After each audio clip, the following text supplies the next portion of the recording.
नमस्कार good morning everyone मो आर्य आज गुरुत्वपूर्ण खबर गुड़िक आपण मानक जनइबी न्यूज गुड़िक भल लगे निश्चित भाव गोटे लाइक करी चैनल को सब्सक्राइब करदे। तो चलतु आज गुरुत्वपूर्ण खबर गुड़िक नजर पकाइबा। तेबे उत्तर ओडिशा सृष्टि है बन्या 13टी जिले में प्रबल अति प्रबल छेचिब वर्षा। तेबे भयंकर लघुचाप नहीं 13टी जिला को स्वतंत्र रिलीफ कमिशनर सत्यव्रत साहू चिठी लिखिछन्ति। लघुचाप वर्षार उत्तर ओडिशा उपजीव बन्यार स्थिति। उत्तर ओडिशा सह 13टी जिला को सजग रहिबाकू एसआरसी निर्देश मध्य देइछन्ति।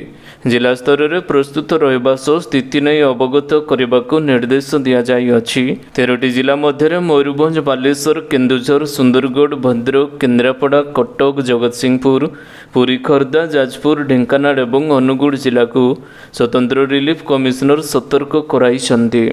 परवर्ती खबर सुभद्रा योजना 10,000 कोटी टंकार व्यय बराद। तेबे सुभद्रा योजना बजेट में 10,000 कोटी टंकार व्यय बराद करा जाई अछि। निर्वाचन इस्ताहार रे बीजेपी सुभद्रा योजना नहीं घोषणा करिथिला।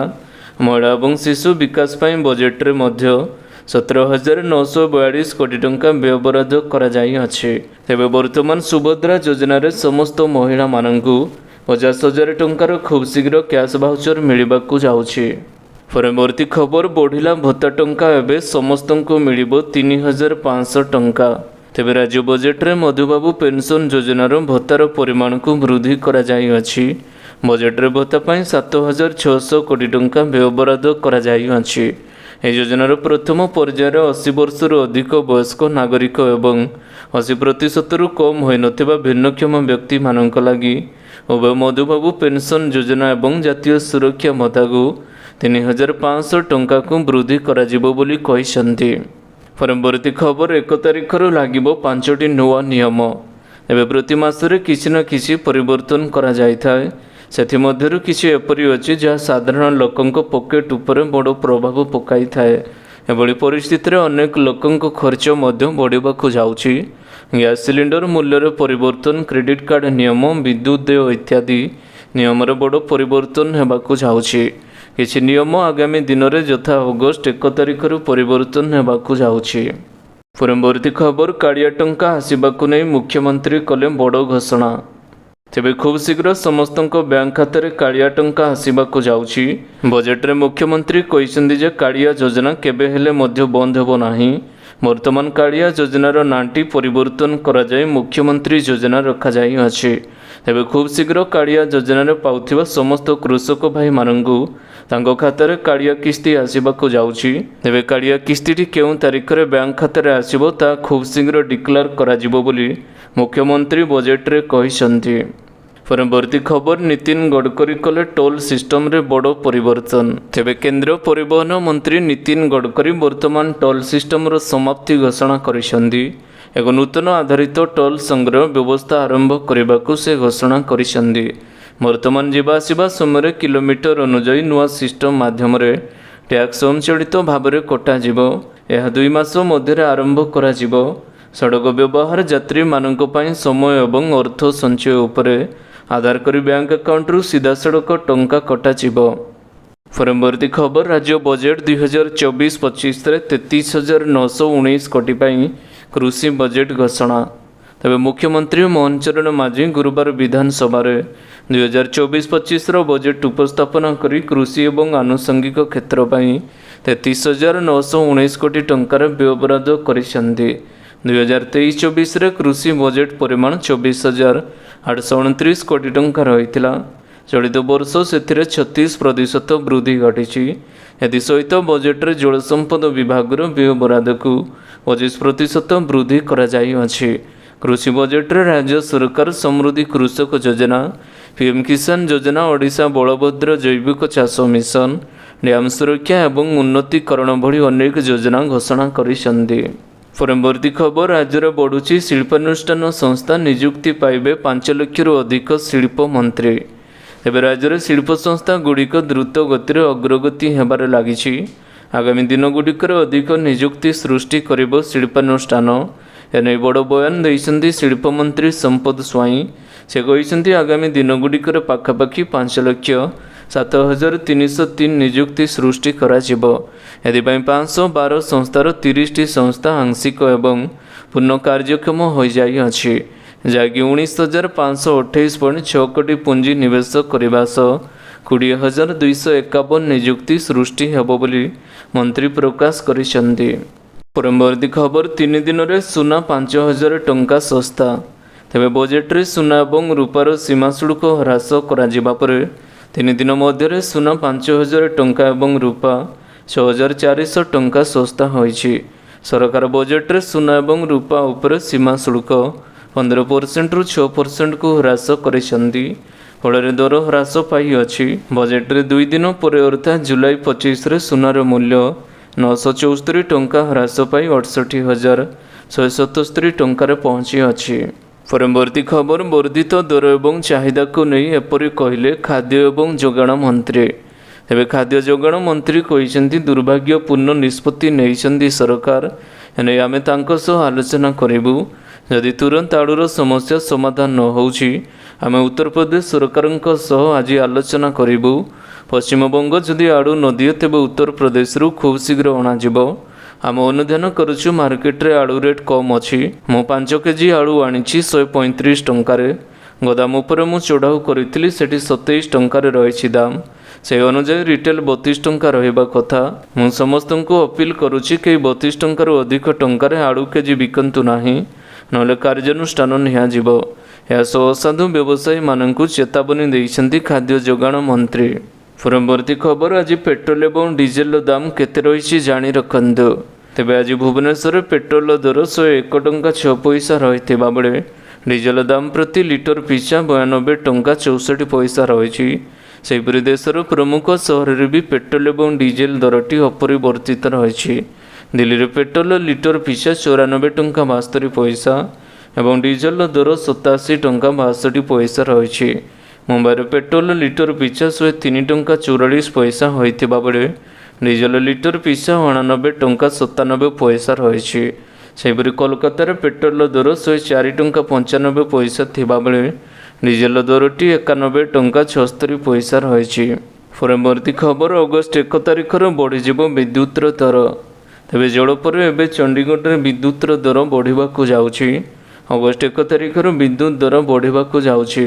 ପ୍ରଶାସନର ଇଞ୍ଜିନିୟରିଂ ବିଭାଗରେ ପିଟିସନ ଶୁଣିବା ପରେ ଯୁଗ୍ମ ବିଦ୍ୟୁତ ନିୟାମକ ଆୟୋଗ 2ଟି ସ୍ଲାବରେ ବିଦ୍ୟୁତ ବିଲ୍ ମୂଲ୍ୟ ବୃଦ୍ଧି କରିବାକୁ ଏବେ ଅନୁମୋଦନ କରିଛନ୍ତି। ସର୍ବାଧିକ 16% ବିଦ୍ୟୁତ ମହଙ୍ଗା ହେବ। ଘରୋଇ ବିଦ୍ୟୁତ ବିଲ୍ ଉପରେ ସ୍ଥିର ଚାର୍ଜ ସିଧାସଳଖ ଦ୍ୱିଗୁଣିତ ହେବ। ଏଥର ଘରୋଇ ବିଦ୍ୟୁତ ଦର 23.35% ବୃଦ୍ଧି କରିବାକୁ ଇଞ୍ଜିନିୟରିଂ ବିଭାଗ ପ୍ରସ୍ତାବ ଦେଇଥିଲା, କିନ୍ତୁ ଜନଶୁଣାଣି ସମୟରେ ଲୋକମାନେ ମୂଲ୍ୟ ବୃଦ୍ଧି ଦୃଢ଼ ବିରୋଧ କରିଥିଲେ। ଭାଜପା ଏବଂ ଆଗାମୀ ଆମଦାନୀ ପାର୍ଟିର ନେତାମାନେ ପରସ୍ପର ସହ ସଂଘର୍ଷ ମଧ୍ୟ କରିଥିଲେ। ପରବର୍ତ୍ତୀ ଖବର, BSNLର 336 ଦିନିଆ ପ୍ଲାନ୍ ଫେଲ୍ ମାରିବେ ଜିଓ ଏବଂ ଏୟାରଟେଲ୍। ତେବେ ଖୁବ୍ ଶୀଘ୍ର ଦେଶରେ 4G ସେବା ଲଞ୍ଚ କରିବାକୁ ଯାଉଛି ଭାରତ ସଞ୍ଚାର ନିଗମ ବା BSNL। ପ୍ରାଇଭେଟ୍ ଟେଲିକମ୍ କମ୍ପାନୀଙ୍କୁ ଟକ୍କର ଦେବା ପାଇଁ BSNL ଯୋଜନା କରୁଛି। ନିକଟରେ ପ୍ରାଇଭେଟ୍ କମ୍ପାନୀଗୁଡ଼ିକ ରିଚାର୍ଜ ପ୍ଲାନ୍ରେ 600 ଟଙ୍କା ପର୍ଯ୍ୟନ୍ତ ଏବେ ବୃଦ୍ଧି କରିପାରନ୍ତି, କିନ୍ତୁ BSNL ଏହାର ପ୍ଲାନ୍ରେ କୌଣସି ପରିବର୍ତ୍ତନ କରିନାହିଁ, ବରଂ ଉପଭୋକ୍ତାମାନଙ୍କୁ କମ୍ ଟଙ୍କାରେ ଲମ୍ବା ଭ୍ୟାଲିଡିଟି ଦେଉଛି। BSNLର 336 ଦିନ ପାଇଁ ଶସ୍ତା ରିଚାର୍ଜ ପ୍ଲାନ୍ ଆଣିଛି, ଯେଉଁଥିରେ ସାରା ଦେଶରେ ଯେକୌଣସି ନମ୍ବରକୁ କଲ୍ କରିପାରିବେ ବ୍ୟବହାରକାରୀ। ଏହା ସହିତ ଏହି ଯୋଜନାରେ ଇନକମିଂ ଏବଂ ଆଉଟଗୋଇଂ କଲ୍ ସହିତ ଦିଲ୍ଲୀ ଏବଂ ମୁମ୍ବାଇରେ ମାଗଣା ରୋମିଂର ସୁବିଧା ମଧ୍ୟ ମିଳିପାରିବ। ପରବର୍ତ୍ତୀ ଖବର, ଆହୁରି କମିଲା ସୁନାର ଦର। ତେବେ ଆଜି ଭାରତୀୟ ବଜାରରେ 24 କ୍ୟାରେଟ୍ ସୁନାର ଦର 10 ଗ୍ରାମ ପ୍ରତି 69,820 ଟଙ୍କା ହୋଇଥିବା ବେଳେ 22 କ୍ୟାରେଟ୍ ସୁନାର ଗ୍ରାମ ପିଛା 64,400 ଟଙ୍କା ରହିଛି। ସେହିପରି ଭୁବନେଶ୍ୱରରେ 22 କ୍ୟାରେଟ୍ ସୁନାର ଦର 64,400 ଟଙ୍କାରେ ପହଞ୍ଚିଥିବା ବେଳେ 24 କ୍ୟାରେଟ୍ ସୁନାର ଦର 69,820 ଟଙ୍କା ହୋଇଛି। ମୁମ୍ବାଇର 22 କ୍ୟାରେଟ୍ ଏବଂ 24 କ୍ୟାରେଟ୍ର ମୂଲ୍ୟ 64,000 ଟଙ୍କା ଏବଂ 69,820 ଟଙ୍କା ଥିବା ରେକର୍ଡ କରାଯାଇଥିବା ବେଳେ ନୂଆଦିଲ୍ଲୀରେ 64,150 ଟଙ୍କା ଏବଂ 69,950 ଟଙ୍କା ରହିଛି। ପରବର୍ତ୍ତୀ ଖବର, ବଜେଟ୍ରେ ସରକାରଙ୍କ ବଡ଼ ଘୋଷଣା, 25 ଲକ୍ଷ ଲକ୍ଷପତି ଦିଦି ସୃଷ୍ଟି ହେବେ। ତେବେ ବଜେଟ୍ରେ ମହିଳାମାନଙ୍କୁ ସଶକ୍ତ କରିବା ଲାଗି ପଦକ୍ଷେପ ଘୋଷଣା କରାଯାଇଥିବା ବେଳେ ରାଜ୍ୟର ସ୍ୱାସ୍ଥ୍ୟ ସ୍ଥିତିରେ ଉନ୍ନତି ଆଣିବାକୁ ପ୍ରୟାସ କରାଯାଇଅଛି। ଓଡ଼ିଶାର ଅସ୍ମିତାର ପ୍ରଚାର ପ୍ରସାର ପାଇଁ ମଧ୍ୟ ପଦକ୍ଷେପ ନିଆଯାଇଅଛି। 25 ଲକ୍ଷ ଲକ୍ଷପତି ଦିଦି ସୃଷ୍ଟି କରାଯିବ। ଆସନ୍ତା 2027 ସୁଦ୍ଧା ରାଜ୍ୟରେ 25 ଲକ୍ଷ ଲକ୍ଷପତି ଦିଦି ସୃଷ୍ଟି କରିବାକୁ ବଜେଟ୍ରେ ଘୋଷଣା କରାଯାଇଅଛି। ଏହି ଯୋଜନା ପାଇଁ ବଜେଟ୍ରେ 1162 କୋଟି ଟଙ୍କା ଦିଆଯାଇଅଛି।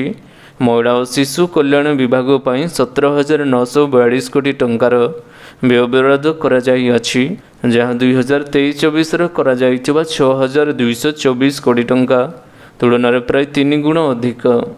ପରବର୍ତ୍ତୀ ଖବର, ବଜେଟ୍ 2024-25 ପରେ ବଦଳିଗଲା ବିଭିନ୍ନ ଯୋଜନାର ନାଁ। ତେବେ ପ୍ରଥମ ବିଜେପି ସରକାର ପ୍ରଥମ ବାର୍ଷିକ ବଜେଟ୍ ଉପସ୍ଥାପନ କରିଅଛନ୍ତି। ମୁଖ୍ୟମନ୍ତ୍ରୀ ମୋହନ ଚରଣ ମାଝୀ ଅର୍ଥମନ୍ତ୍ରୀ ଭାବରେ ବିଧାନସଭାରେ 2024-25 ଆର୍ଥିକ ବର୍ଷ ପାଇଁ 2,65,000 କୋଟି ଟଙ୍କାର ବଜେଟ୍ ଉପସ୍ଥାପନ କରିଛନ୍ତି। ଏହି ବଜେଟ୍ରେ 24 ବର୍ଷର ବିଜେଡି ସରକାରର ବିଭିନ୍ନ ଯୋଜନା ପାଇଁ ବ୍ୟୟବରାଦ କରିଥିବା ମୋହନ ସରକାର ସେଗୁଡ଼ିକର ନାଁ ମଧ୍ୟ ପରିବର୍ତ୍ତନ କରିଛନ୍ତି। ପରବର୍ତ୍ତୀ ଖବର, ସୀମାରେ ଅଟକି ଅଛି ଶହ ଆଳୁ ବୋଝେଇ ଟ୍ରକ୍, ଓଡ଼ିଶାକୁ ପ୍ରବେଶ ଅନୁମତି ନଥିବା କହିଅଛି ପଶ୍ଚିମବଙ୍ଗ ପୋଲିସ। ତେବେ ଓଡ଼ିଶା ସୀମାରେ ଅଟକି ରହିଛି ଶହ ଆଳୁ ବୋଝେଇ ଟ୍ରକ୍। ସୋନାକଣିଆ ନିକଟରେ ଆଳୁ ବୋଝେଇ ଅଟକାଇଛି ପଶ୍ଚିମବଙ୍ଗ ପୋଲିସ। ଓଡ଼ିଶାକୁ ପ୍ରବେଶ ଅନୁମତି ନଥିବାରୁ ଟ୍ରକ୍ ଆସିପାରୁ ନଥିବା ନେଇ ମିଳିଛି ଏକ ବଡ଼ ସୂଚନା। ସୀମାବର୍ତ୍ତୀ 4ଟି ରାସ୍ତାରେ ଅଟକି ରହିଛି ଶତାଧିକ ଆଳୁ ବୋଝେଇ ଟ୍ରକ୍। ରାସ୍ତା ସିଲ୍ ହୋଇଥିବା ମିଳିଛି ସୂଚନା। କେଉଁ କାରଣ ପାଇଁ ଏପରି ରାସ୍ତା ସିଲ୍ ହୋଇଛି ତାହା ଏପର୍ଯ୍ୟନ୍ତ ଜଣାପଡ଼ି ନାହିଁ। ପରବର୍ତ୍ତୀ ଖବର, ଗ୍ରାଜୁଏସନ୍ କରିଥିଲେ ଏସ୍ବିଆଇରେ ଚାକିରି, ଦରମା ପାଖାପାଖି 86,000। ତେବେ ଭାରତରେ ସାଧାରଣତଃ ବ୍ୟାଙ୍କ ଚାକିରିକୁ ସମ୍ମାନର ସହିତ ନିଆଯାଏ। ଯଦି ଏହା ଷ୍ଟେଟ୍ ବ୍ୟାଙ୍କ ଅଫ୍ ଇଣ୍ଡିଆ ହୁଏ ତେବେ ଖୁସିର କହିଲେ ନ ସରେ। ଆପଣ ଯଦି ଏସ୍ବିଆଇରେ ଚାକିରି କରିବାର ସ୍ୱପ୍ନ ଦେଖୁଛନ୍ତି ତେବେ ସୁଯୋଗ ହାତଛଡ଼ା କରନ୍ତୁ ନାହିଁ। ଏହି ନିଯୁକ୍ତି ମାଧ୍ୟମରେ ଏସ୍ବିଆଇର ଅଫିସିଆଲ ୱେବସାଇଟ୍ର କ୍ଲର୍କ ପଦବୀ ପାଇଁ ପୂରଣ କରାଯିବ। ଏନେଇ ଅନଲାଇନ୍ ମାଧ୍ୟମରେ ଆବେଦନ କରିବାକୁ ପଡ଼ିବ। ଏନେଇ ଉଭୟ ପୁରୁଷ ଏବଂ ମହିଳାମାନେ ଆବେଦନ କରିପାରିବେ। ଗ୍ରାଜୁଏସନ୍ କରିଥିବା ପିଲା ଏହାର ସୁଯୋଗଟି ନେଇପାରିବେ। ଏ ନିଯୁକ୍ତି ମାଧ୍ୟମରେ 68 ପଦବୀ ପୂରଣ କରାଯିବ। ଯୋଗ୍ୟ ଏବଂ ଆଗ୍ରହୀ ପ୍ରାର୍ଥୀମାନେ ଭାରତୀୟ ଏସ୍ବିଆଇର ଅଫିସିଆଲ ୱେବସାଇଟ୍ sbi.co.in କୁ ଯାଇ ଆବେଦନଟି କରିପାରିବେ। ଯେଉଁମାନେ ଏହାର ଅଫିସିଆଲ ୱେବସାଇଟ୍ର ବିଜ୍ଞପ୍ତି ଦେଖିବାକୁ ଚାହାନ୍ତି ସେମାନେ SBI requirement apply for 68 post notification ଉପରେ କ୍ଲିକ୍ କରି ନିଶ୍ଚିତ ଭାବରେ ଦେଖିପାରିବେ। ତେବେ ଆଶା କରୁଛି ଆଜିର ଗୁରୁତ୍ୱପୂର୍ଣ୍ଣ ଖବରଗୁଡ଼ିକ ଆପଣମାନଙ୍କୁ ନିଶ୍ଚିତ ଭାବରେ ଭଲ ଲାଗିଥିବ। ଯଦି ଭଲ ଲାଗିଥାଏ ଭିଡ଼ିଓକୁ ଗୋଟେ ଲାଇକ୍ କରନ୍ତୁ ଏବଂ ଚ୍ୟାନେଲକୁ ସବସ୍କ୍ରାଇବ୍ କରିବା ପାଇଁ ବିଲକୁଲ ବି ଭୁଲନ୍ତୁ ନାହିଁ। ଆପଣଙ୍କ ଭଲ ପାଇବା ସ୍ୱରୂପ ଭିଡ଼ିଓକୁ ସେୟାର କରିଦେବେ। ପୁଣି ଦେଖା ହେବ ଲାଟେଷ୍ଟ ଅପଡେଟ୍ରେ। ସେତେବେଳେ ପର୍ଯ୍ୟନ୍ତ ବିଦାୟ ନେଉଛି। Vande Mataram, take care, bye bye.